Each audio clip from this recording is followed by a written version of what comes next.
Good morning guys, ayan o, palakad-lakad.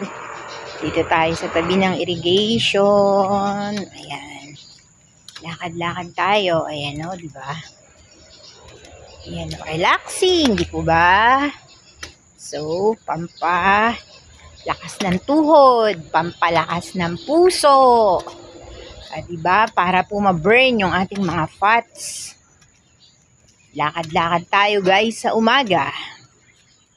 O, yan o, sarap maglakad.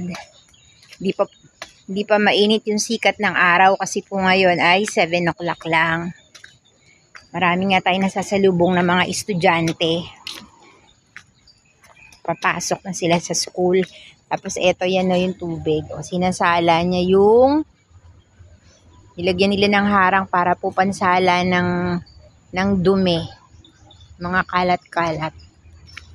So guys, let's go! Let's go guys! Walk, walk, walk.